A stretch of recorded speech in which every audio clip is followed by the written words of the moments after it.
"2015 was a crazy year for Chris-Tia Donaldson and her hair care company, TGIN. On March 1st of 2015, we launched in 250 Target stores nationwide. 9 months later, that high came crashing down. On December 16th, I was diagnosed with breast cancer. But then, something unexpected happened. TGIN is now a multi-million-dollar company with products sold in over 10,000 stores nationwide, including Target and Sally Beauty.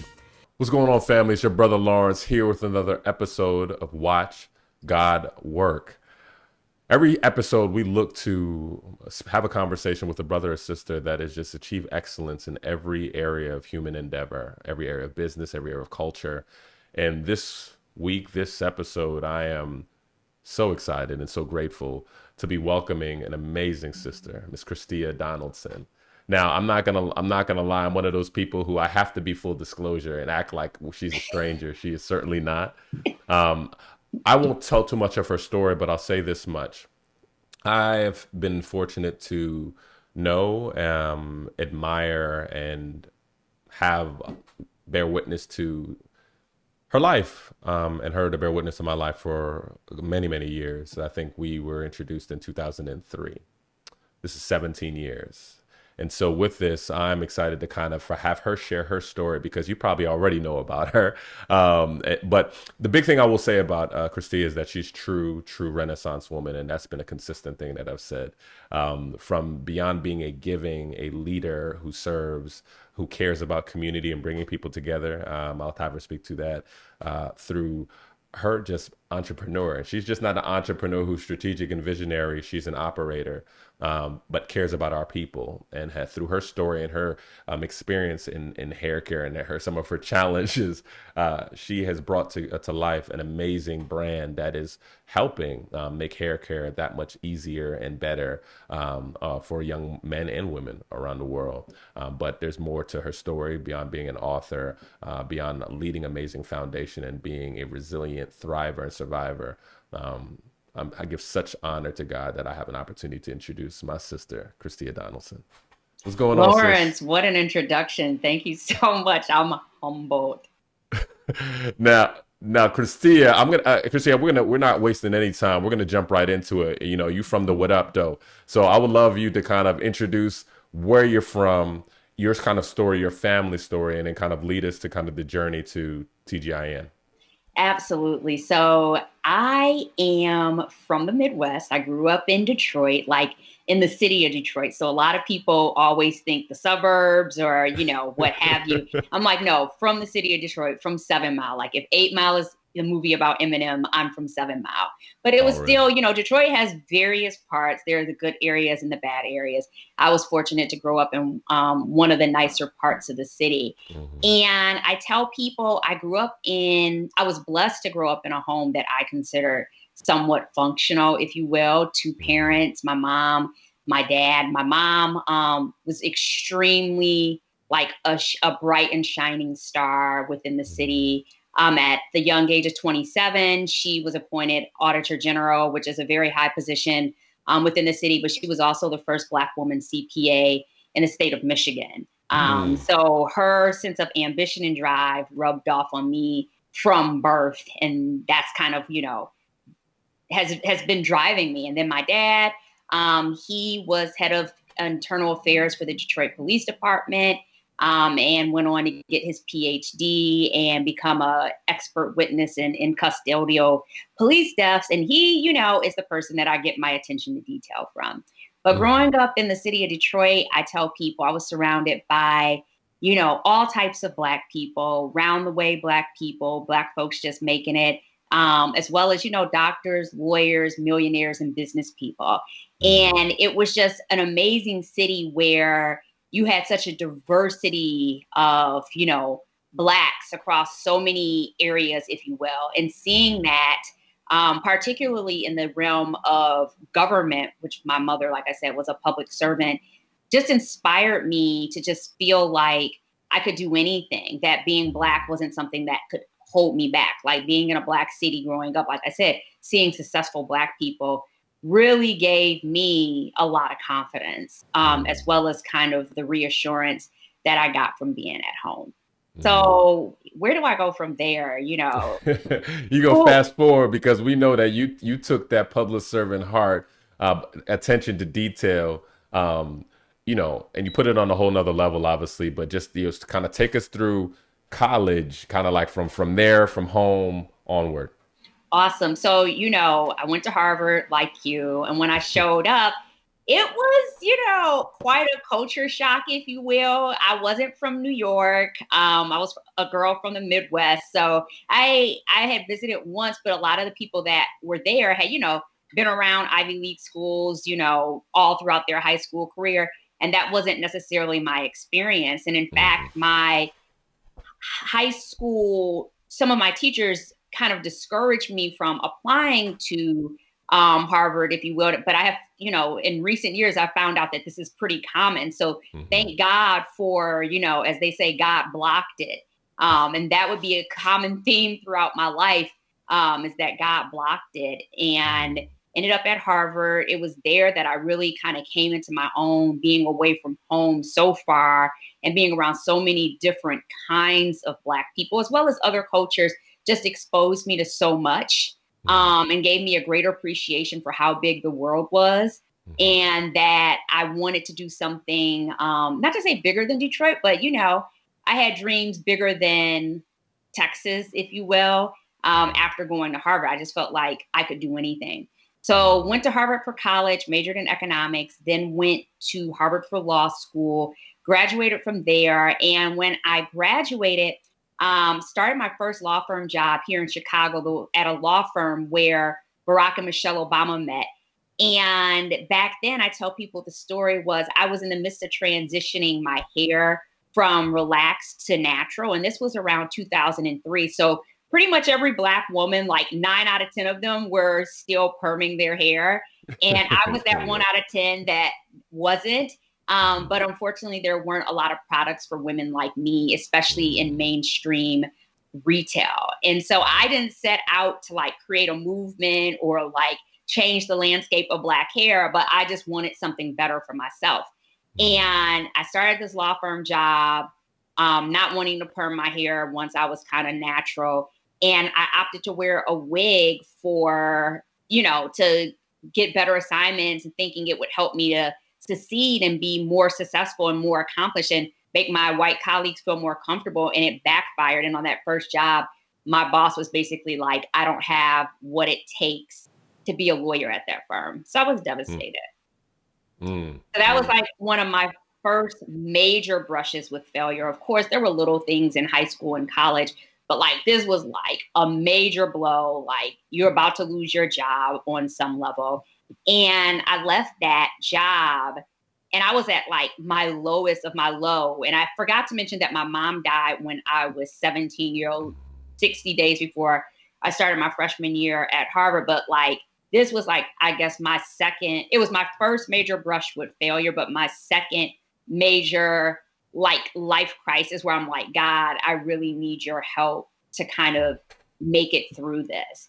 And if we're going to talk about watch God work, it's like, not that I'm in crisis all the time, but there have been so many signs and miracles where over and over again, he has just worked things out on my behalf. And getting me from that first job to my second job was one of those times.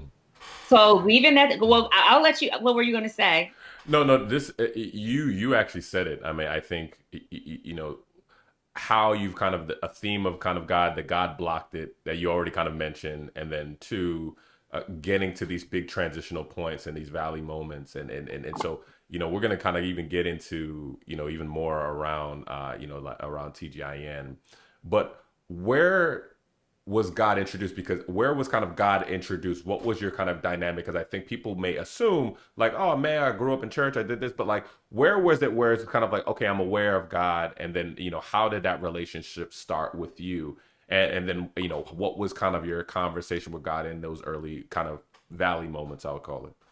Well, I grew up in the Black church, going to Sunday school, pretty much every Sunday. And so that's kind of Mm. where I was introduced. But it wasn't like I had the faith, of, the mountain of Gibraltar, if you will. It was like I was just Yeah. kind of going through the motions. And that was what, I did. And I sang the songs and I showed up. But back then, my faith was like naive in the sense that I felt like I was a good person. And if I, did things the right way, and if I tithed or what have you, and if I came to church, then I was supposed to be immune from tragedy or disappointment or, any failures or whatever. And as you grow as a Christian, you learn that God kind of lets you go through those moments, one, to like lean on him and to understand how powerful your relationship could be, and what that he is going to take care of you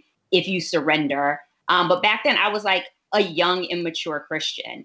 And I think it was when my mom died that I don't think at that time I had the same major appreciation that I have for our relationship today that I had back then. But when my mom died, it was devastating. It was unexpected.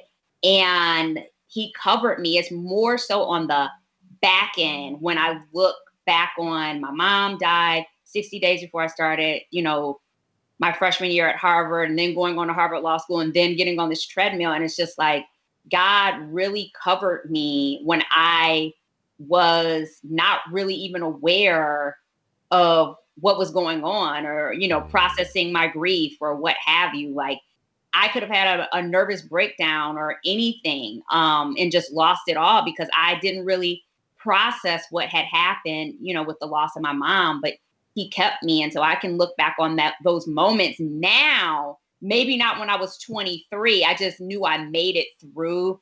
I knew I was grateful to God, but it wasn't the same type of relationship that I have with him today, which I think is more, how would I put it? I think today it's more intimate. I wouldn't say it was as intimate when I was in my 20s or even my 30s. You know what I'm saying? Like, he was a presence. I feel like I was spiritual. I would go to church. I would, hear the message and the sermon and see what I could take out of it. But I think the trials that I've been through and the things that I've faced over the years are really what have helped me to build a closer and more intimate relationship with him. Mm. I appreciate you sharing that, because I think the looking back part is huge, because essentially I think, what you're saying is like, wow, 60 days before I was starting a huge transition in my life, I lost someone so pivotal in my life. But even during that time, you're like, wasn't even sure I was processing it. But looking back, I see that even me not fully processing it, like, I could have looked at all the alternatives, and that God, his presence, or what he was doing, allowed me to still do what I needed to do. What did it look like for you now looking back? Was it the fact that you felt like, were you just like, I just threw myself in my work, I just threw myself in this, and I didn't really process it? What was that? Because I think many people could relate, because even as we're going into now the story of TGIN and how it really picked up, I think people can relate to not necessarily dealing with the stuff of life, right? Yeah. I think back then and that kind of is what I talk about a lot in terms of even my cancer journey, is that I was not really processing what was going on. I was just, like you said, threw myself into work, and I was out of balance as a human being, if you will. And I've learned, now I'm in a space where and I have to listen to my body, and I have to slow down, and mind, body, soul, and spirit have to line up. And back then it was just out of whack. Like, I was just, my whole life, even though it looked like, I was accomplishing so much and on the right path, I wasn't giving enough attention to those moments, the big ones and the small ones, that required me to be, emotionally vulnerable, or release, or just kind of like say, it's okay not to be okay. And like I said, God covered me during those moments, but they ultimately caught up with me with a cancer diagnosis. So And this is, so you talked about the accomplishments. I want to speak to some of them, and then I want to talk to 36-year-old Chris-Tia. okay. Right. And so, and I knew, the Chris-Tia is very humble about hers, but you kind of go, I'm not going to put the firm's name, but Barack Michelle, you leave there, join another firm, and then you're kind of having this kind of concern or this issue, or kind of like the hair thing, which saying like, I'm not finding anything. So could you speak a bit about what was the specific gap? Was it that these products are not, because people think Soul Glow and like they think of them blue and white bottles, you know what I mean? No hate on the classics, but there was kind of like, there's a problem. You started to kind of address that problem, and then it kind of went gangbusters. So kind of talk about the problem specifically and what TGIN was actually meeting, and then some of the success, and I'll fill it in if you keep it too humble. No, that's fine. So basically the problem was that most of the products on the market were being targeted towards, like I said, 9 out of 10 Black women were straightening their hair. So it would be things like, hair lotions, if you will, filled with like petroleum and lanolin. So it's like, not only were the products like not meant for textured hair in the sense like, different degrees of thicknesses and, better quality ingredients. It just, the performance was not there for someone who wanted to wear their hair texture or a wash and go or something like that. And so I saw that as an opportunity, not necessarily like, oh, I'm going to go out and build an empire, but just saying, okay, there's a gap here. There should be something to fix this, at least for myself. And from there, it was clear I was seeing a few brands that were getting success, that were hitting the same nail on the head. And even then, seeing that, I had to go into a space with God to say, I'm falling behind, God. I don't feel like this is for me. How are all these people, ahead of me? How am I going to make a difference? And again, he cleared the path. You know what I'm saying? It just took time. And timing is everything. So even in this journey, it's like, there have been moments where I felt like we've worked really hard. Is this going to happen? And sometimes, 2 years later, things come back around the wagon and work out for you. So for instance, I'll give you an example. It's like, I remember we submitted products to Ulta after getting in Target, and they told us, we're not interested. This looks, similar to something we already carry, or is very much like something we carry. And then 4 years later, they came back to us and said they wanted to work with us. But the point is, timing is everything, because if we would have started working with them when I had approached them, we weren't ready. We weren't ready from a marketing team standpoint. We weren't ready from an operations team standpoint. We weren't set up for success. And so delay is not denial. They always say that. This is, I love how you kind of speak to it. I mean, on one sense, right, you talk about how there was the disappointment from a corporate perspective. And I think that's going to resonate with so many people, because there's many people who kind of like, I got all these loans, Harvard Law, Columbia, whatever it is, ain't cheap. I have to go to big law. Right. And then you find so many gifted people who, quite frankly, they're doing what they have to do, but realize that's not their space, or this is not for me, or they are exceptional, but they're in a space where that's not affirmed, or the opportunities or the politics eats them up. And then from you, if that had not happened, who knows if you would have looked, or you would have said, you know what, maybe this is not long term. So there's that. Then two, around being prepared, right? So saying, we were in Target. For many people, once you hit the Twin City brand, you're like, we did it.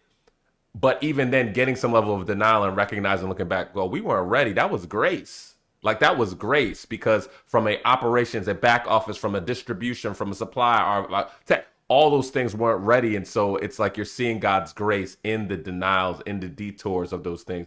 And I keep saying I was going to live it up. So TGIN blew up, what I would say. So from Target, Ulta was more recent, as we're talking about. But I think it was Target, Sally's, Walgreens, Walmart. So I think it was relatively more recent. I mean, what was kind of like? Give us the timeline, because this thing, I felt like it went like a wave. It was crazy. So like I tell people 2015 was the best year of my life and worst year of my life. So March 1st of 2015, I was diagnosed with March 1st of 2015, our products launched nationwide in Target. 9 months later, I was diagnosed with breast cancer. And I just cracked because I felt like, God, I've worked so hard. So say at this point, I had been putting in, this is 2015, at least 6 years, just kind of like building this brand. The hair care products had not been around for 6 years, but I wrote a book before that and did some other things like around blogging and everything. And I was like, I'm ready to start a family. I'm ready to have kids.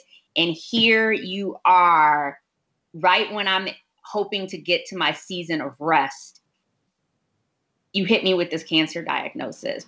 But 2016 was the year that I underwent cancer treatment, had a lumpectomy, froze my eggs, chemotherapy, radiation, and took a leave of absence. I was also working at this time. I had not left my job yet.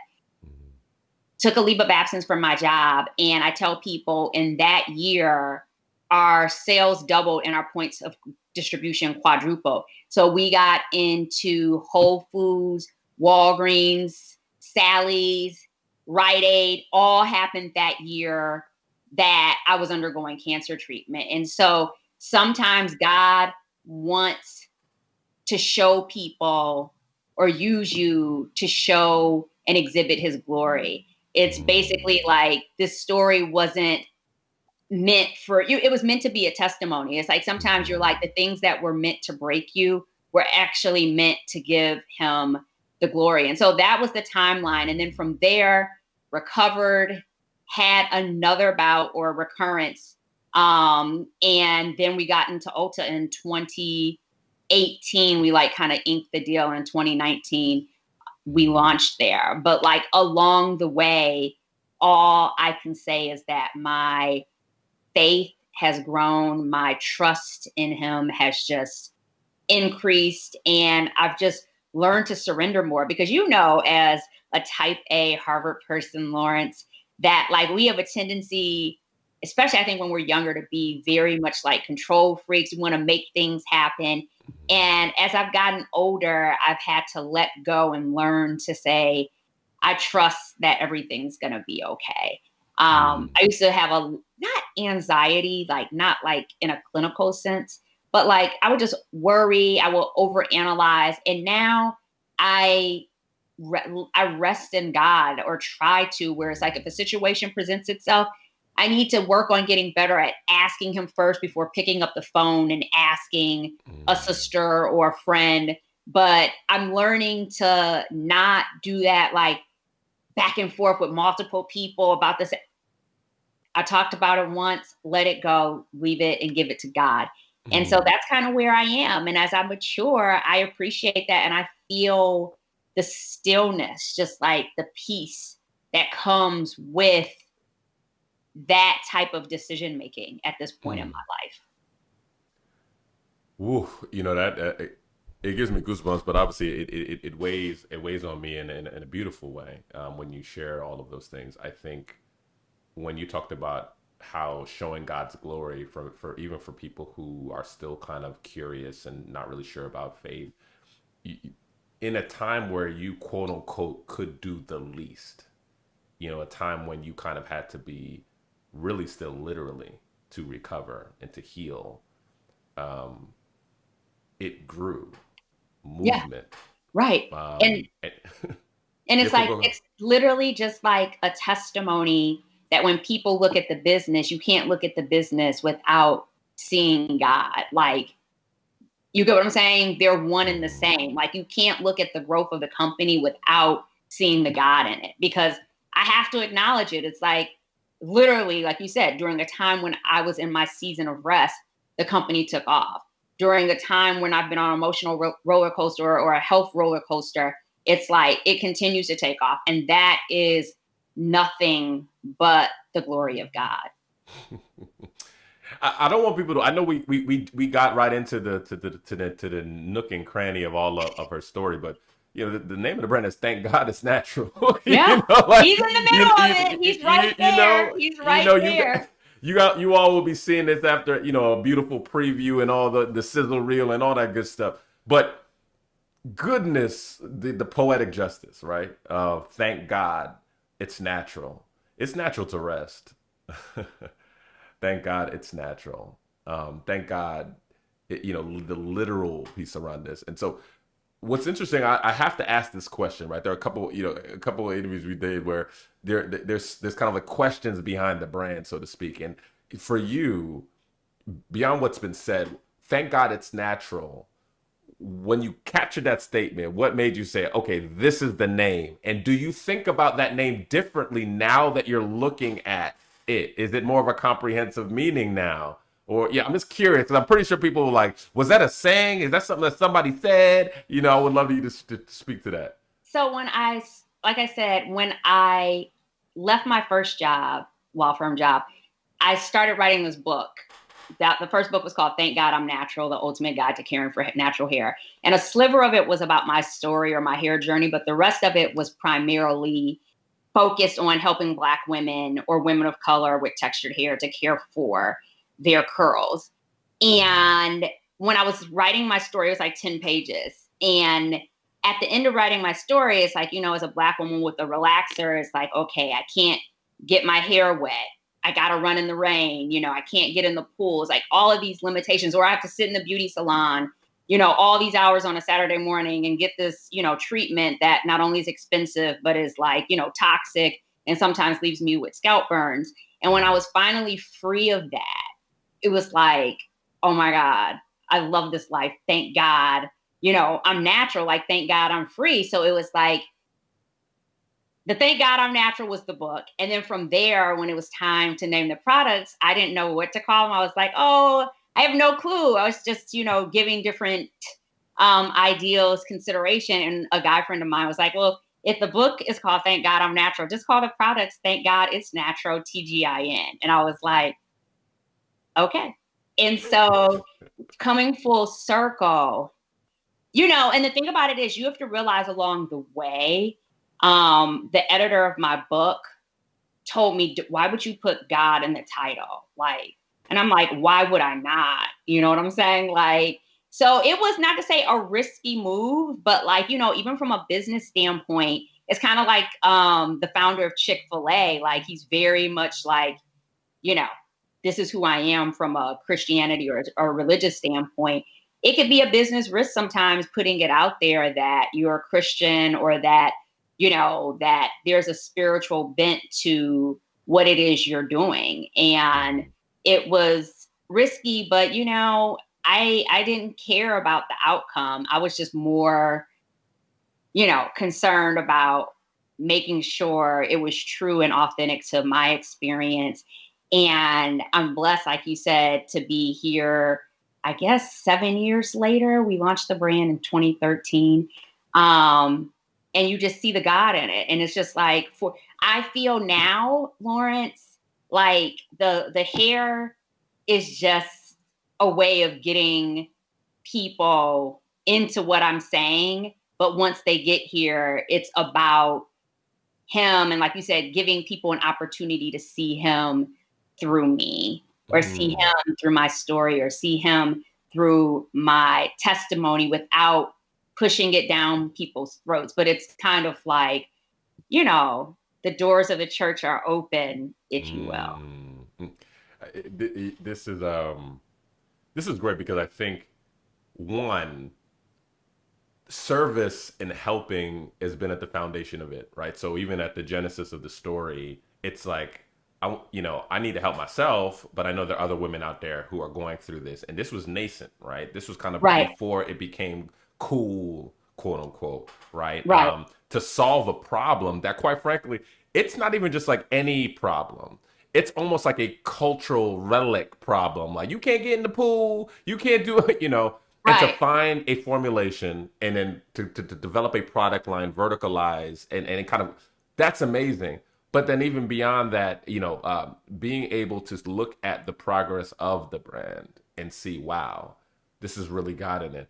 I mean, and I think to your point, right? Like that, it's counterintuitive, right? So a lot of people think that, oh no, God, you can't do, but it's just like, no, this tells you. And I think for many people who, and I say this for many people who are still curious or even very nascent in their faith, as many of us have always been, it's like we think that God lives somewhere else. God lives on the Sunday when I open my Bible or this, but like he's called us to work. It was part of his design. So what makes you think that, like, if he made one the fisherman and someone else, that he wouldn't use that? And I think that's so beautiful, and I think integrated within what you do. Now, I would love to talk a bit more about even just not only personal but corporately, because I think you're in a position where you lead people, your team. How do you so how does your God work, or how does God integrate itself in terms of how you think about leading your team, how you organize your team, how you compensate, just like how is God in the DNA of the company beyond the story? Well, I think with the team, on every team, you're going to have A players, B players, and C players really shouldn't be there, but A players and B players.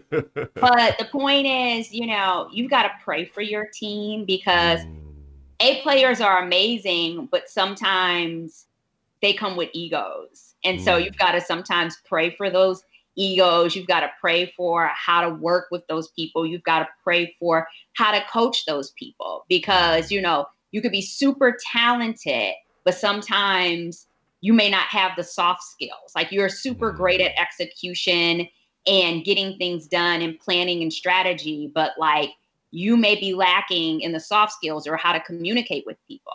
And so you got to pray to God about how you approach these individuals, the language you use, if you will. With some of the B players, they sometimes are falling behind the A players. And so you've got to pray for, their progress. You've got to pray that God instills in you, the time, the strength, and the wisdom to coach them up to be, better at what it is they do. Because to be honest, Lawrence, it can be hard, like, being a type A, very high standards, if you will. Sometimes you can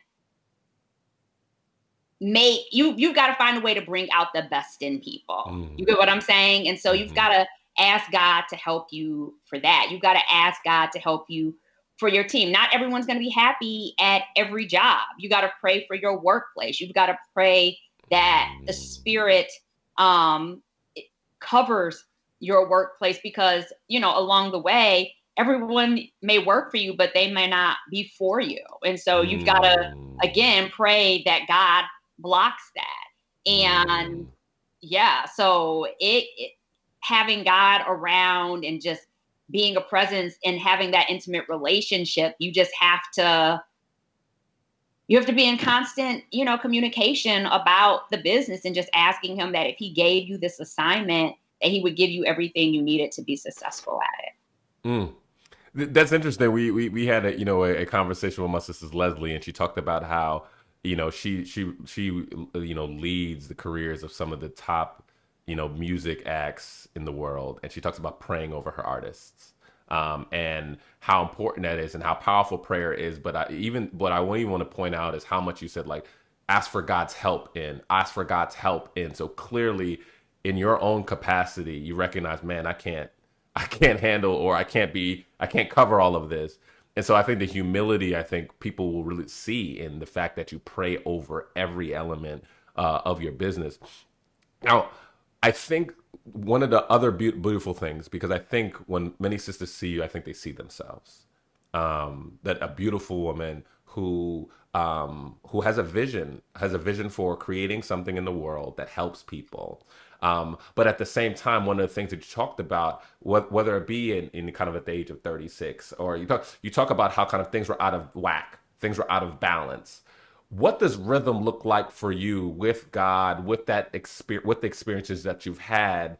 Because I know that that'll help many brothers and sisters think through, okay, God is not telling me to put this away, but how do I reorder my life accordingly to make sure that I put the first things first?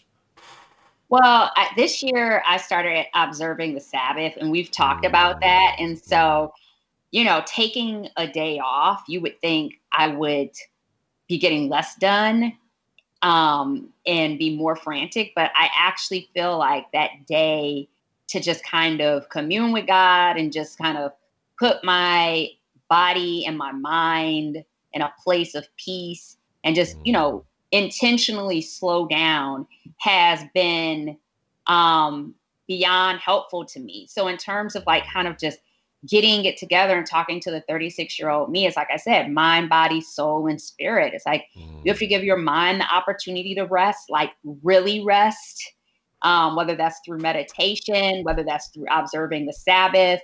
But just we're in a time where we're always on, whether it's social media, whether it's our jobs, whether it's, text messages, what have you.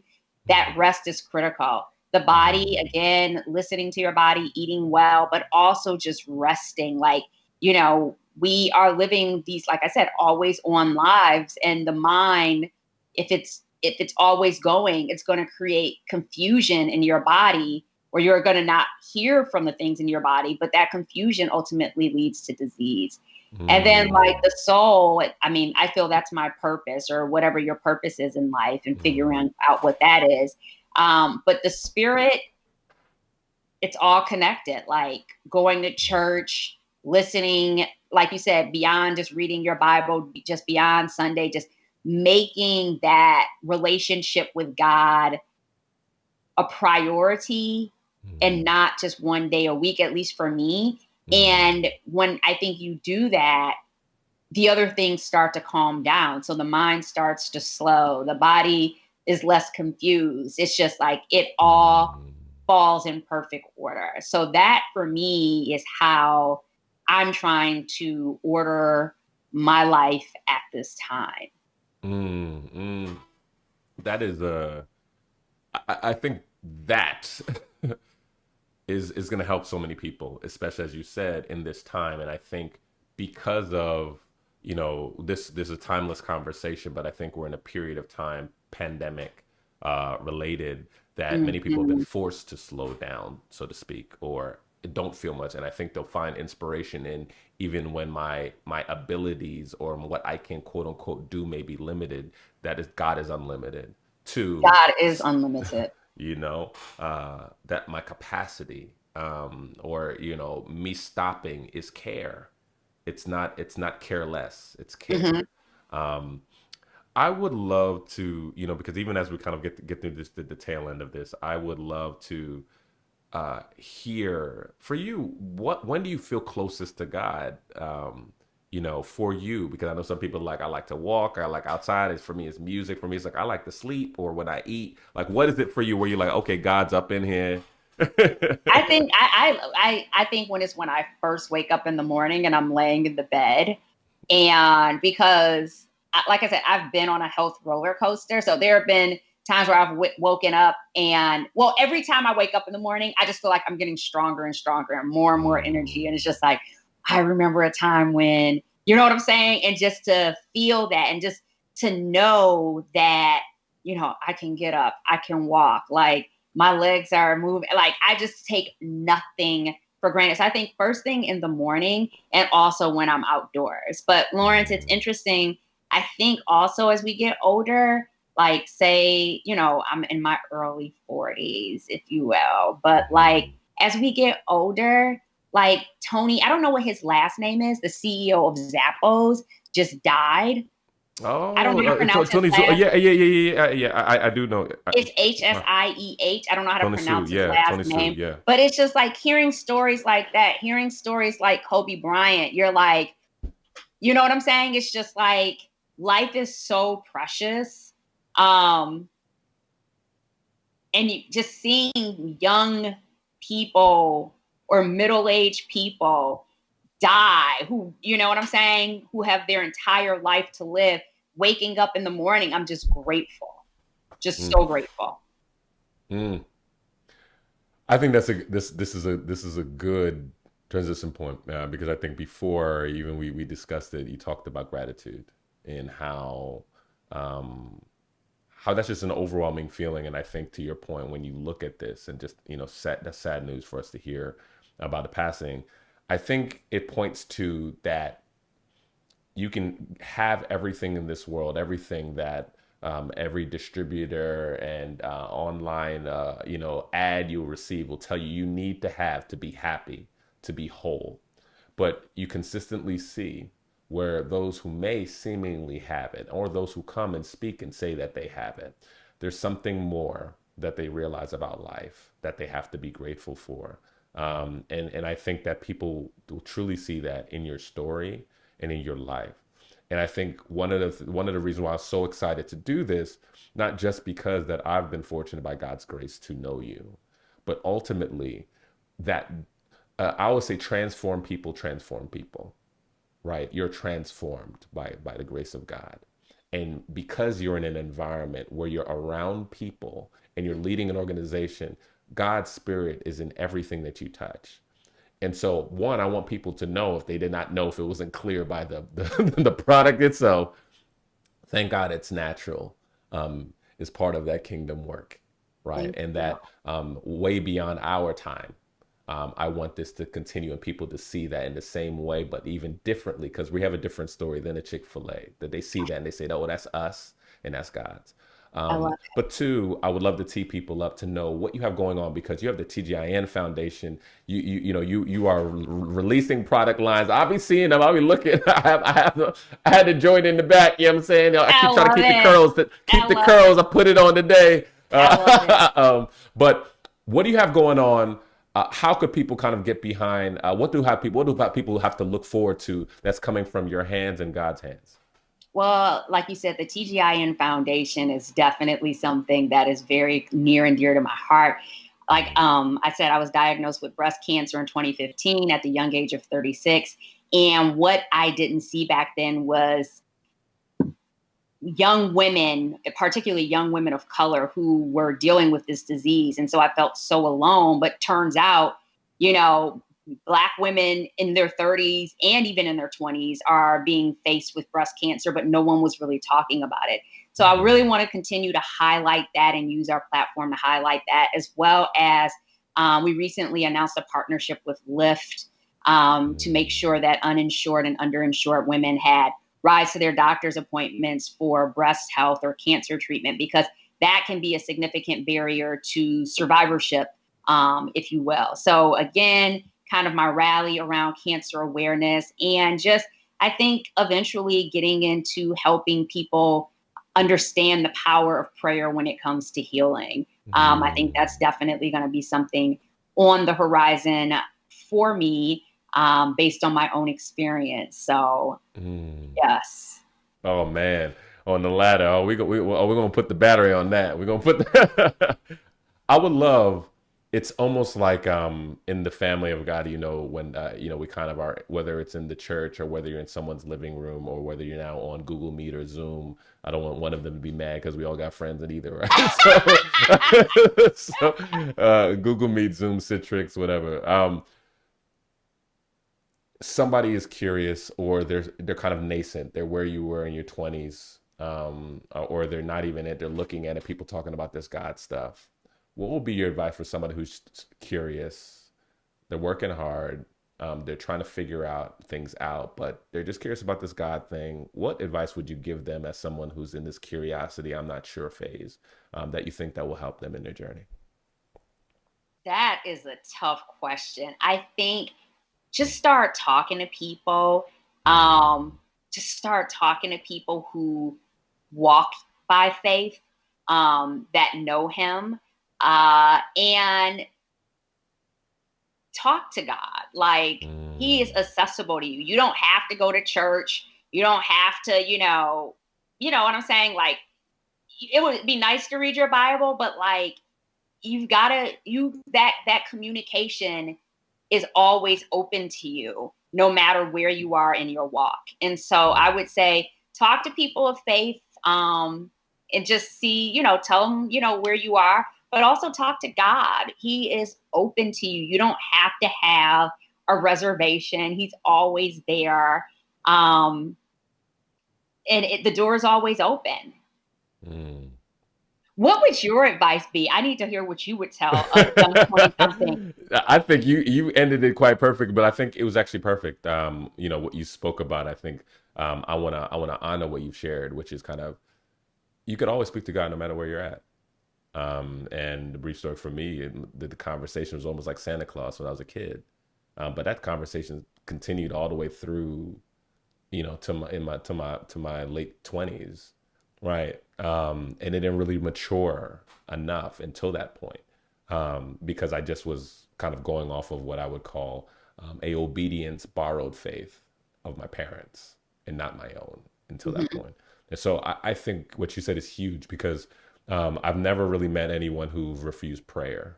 No one's ever refused prayer. I like that. And I think because conversation gives life to relationship, gives life to everything, we know that language. I think that's a great on ramp for people who are unsure, are suspicious. But I do think that you've given people such a great on ramp to explore.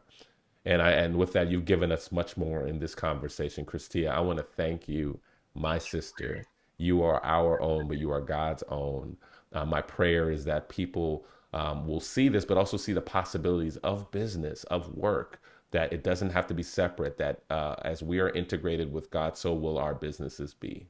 And so my prayer is that you'll continue to be able to be given more and more land and landscape to do the great work that you're doing, that we will continue to be able to pour into the legacy you've already poured with TGIN Foundation and TGIN as a brand. But beyond that, I think even your heart for prayer and giving people people to look down on that equipment and seeing how healing that is, I think is going to transform more lives than you've already touched. And so, my sister, I love you. I thank you. Thank God for Love you. you. So thankful for this conversation.